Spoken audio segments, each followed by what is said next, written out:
Olá a todos, é muito bom estarmos juntos mais uma vez. Eu sou Guilherme Sens, médico e terapeuta natural, e juntos estamos aqui para mais um vídeo do Restaura Integral. Hoje nós estaremos falando a respeito de algumas evidências científicas em relação à ligação entre a colina e a L-carnitina e o T-mal. Vamos conversar um pouquinho sobre isso, esclarecer esses termos e vermos como o consumo de produtos de origem animal, em especial agora falando, enfatizando a questão dos ovos, podem estar dando origem a esse problema metabólico e que gera muitas doenças.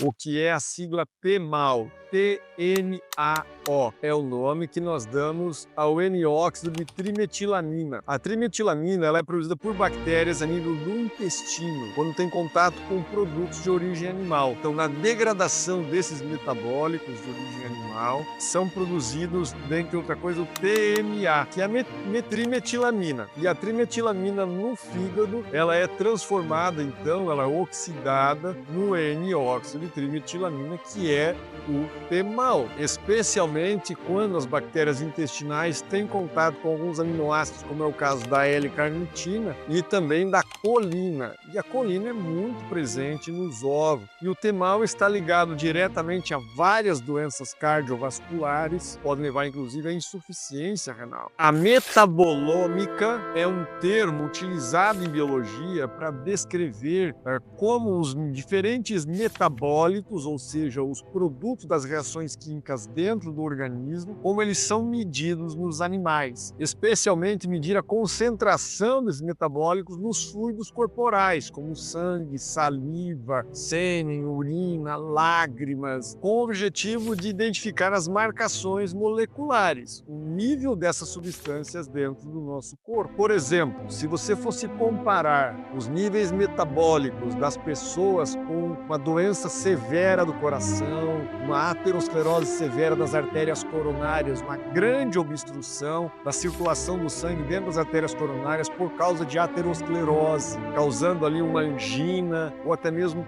um infarto, na iminência de um infarto acontecer. Se você comparar os níveis metabólicos dessas pessoas com aquelas com as artérias saudáveis, o que você teria? É a metabolômica que te ajuda a entender isso. E assim nós podemos encontrar uma forma simples, relativamente barata e não tão invasiva para poder dimensionar um pouco a saúde das pessoas e compará-las e tirar conclusões que possam nortear nossas decisões, nossas políticas públicas ou pessoais sobre estilo de vida, sobre saúde. Então, se os pacientes com doença cardíaca, uma aterosclerose elevada, tivessem algo no seu sangue que as pessoas saudáveis não têm, nós poderíamos entender isso e podemos, por sua vez, tentar aí prevenir ou mesmo tratar esse problema. E talvez isso nos ajudasse a entender o mecanismo da doença e também possíveis alternativas para tratamento. Para nós nos referirmos à metabolômica como sendo uma coisa nova, uma ciência nova dentro da medicina, nós também estaríamos aí cometendo injustiça a pesquisadores que há muito tempo vêm trabalhando com isso com outras criaturas semelhantes ao ser humano, como por exemplo o macaco, que ao longo de várias décadas têm sido aí estudados e percebido um problema de saúde que acontecem a eles e como existe semelhança em relação à saúde humana. Por exemplo, você percebe que muitos macacos desenvolvem diabetes e através desse paralelo nós percebemos como a diabetes acomete também o ser humano. Já em estudos mais recentes, especialmente desenvolvendo vários computadores capazes de lidar com um alto grau de informação e assim estudar todos os dados que são aí catalogados, que são trazidos pelos cientistas, nós conseguimos desenvolver uma acurácia mais precisa e mais rapidamente desenvolvida, especialmente através da metabolômica. As novas tecnologias têm permitido aos pesquisadores analisar como dezenas ou talvez centenas de milhares de substâncias chegam ao nosso corpo e como elas interagem, já que mais de 25 mil substâncias diferentes chegam ao nosso sangue através dos nossos alimentos. E as diferentes relações existentes entre eles formam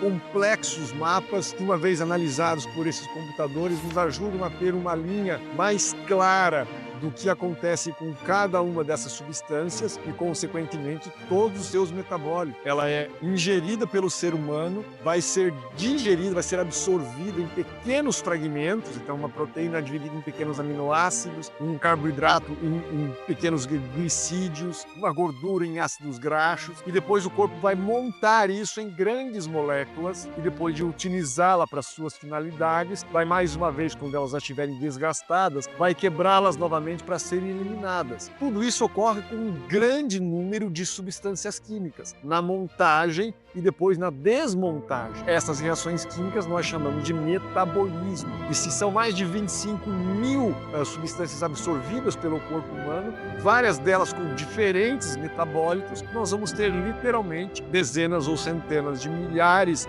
de moléculas diferentes com diferentes efeitos no corpo humano enquanto ali permanecerem. Então foi através da metabolômica que nós começamos a conhecer o timal e como o timal pode trazer aí malefícios para o corpo humano. Todos nós sabemos que uma dieta ruim, uma dieta má, pode fazer mal para o coração, pode trazer muitos problemas de saúde. Mas quais componentes da alimentação vão trazer problema para nós ou não? Então, pesquisadores da clínica Cleveland, uma das maiores clínicas de cardiologia do mundo, compararam o sangue de pessoas que acabaram de ter um derrame, um infarto, com pessoas saudáveis. Então, eles conseguiram perceber uma molécula diferente, que não havia no sangue das pessoas saudáveis, mas estavam muito concentradas naquelas pessoas que tinham acabado de ter um infarto ou ainda um derrame, que foi o timal, o N-óxido da trimetilamina. Ok, e de onde vem o timal? Muitas bactérias dentro do nosso intestino, elas vão transformar, vão decompor uma substância, um aminoácido chamado colina, na trimetilamina, que uma vez que é ingerida pelo corpo humano, absorvida no corpo humano, vai ser metabolizada no nosso fígado, transformada no N-óxido de trimetilamina. E qual alimento tem a maior concentração de colina?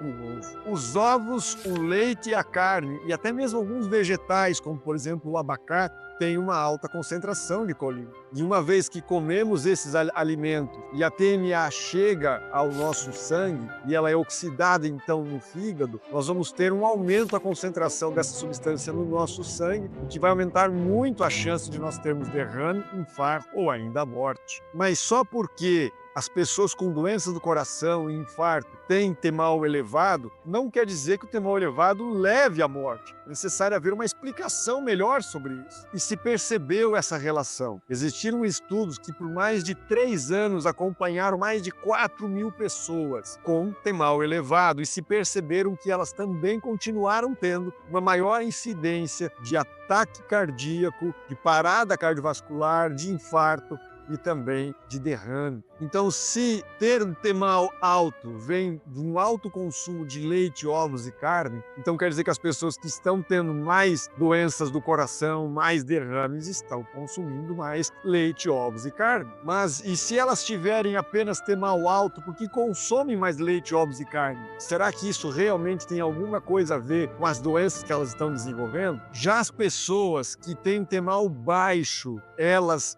têm menos doença porque elas têm uma ingesta mais baseada em plantas e não baseada em animais. E existiram estudos, mais de 9 estudos, que mostraram essa relação direta entre os níveis elevados do TMAO e as doenças cardiovasculares. Vários outros estudos isso ficou percebido, inclusive que aumentava em mais de 9 vezes o risco do aumento de doenças cardiovasculares, derrame e até mesmo infarto ou morte, especialmente por desenvolver níveis elevados de colesterol e por ser uma gordura oxidada e causar a oxidação desse colesterol estar diretamente ligado ao processo que dá origem à aterosclerose, o grande fenômeno que é o grande problema das doenças cardiovasculares. E como podemos estar certos dessa sequência? Que os alimentos de origem animal que comemos serão transformados pelas bactérias em trimetilamina. Bom, é bem fácil de perceber, basta nós cultivarmos essas bactérias e dar a elas os alimentos que têm colina, por exemplo, ovos.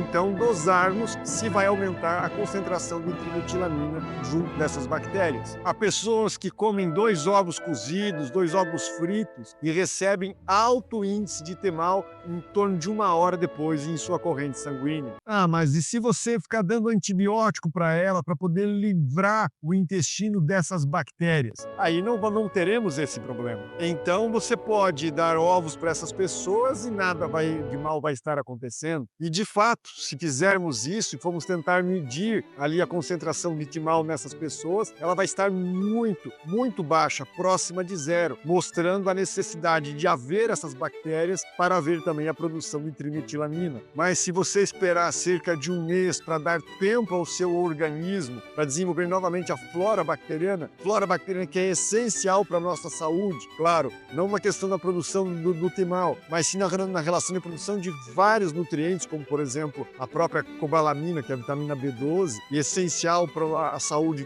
cardiovascular, muscular, neurológica. Então nós precisamos dessas bactérias. Em pouco tempo, a nível do intestino dessas bactérias vai ter aumentado, e também se a pessoa continuar se alimentando de produtos de origem animal, especialmente ovos, vai acontecer o aumento da concentração de TMAO no sangue. E nas pessoas que comem em torno de 1 ovo por dia, os níveis de TMAO já é bastante elevado em cada uma delas. Então é essencial que nós cuidemos do que estamos comendo para reduzir essas substâncias oxidativas e causadoras de inflamação no nosso corpo e, consequentemente, de aterosclerose e as doenças cardiovasculares. É essencial, portanto, reduzirmos a ingesta de proteína e gordura animal, alimentos que estão concentrados tanto no leite, nos ovos, como nas carnes, inclusive carnes brancas ou peixe. Isso é essencial para a saúde cardiovascular como um todo.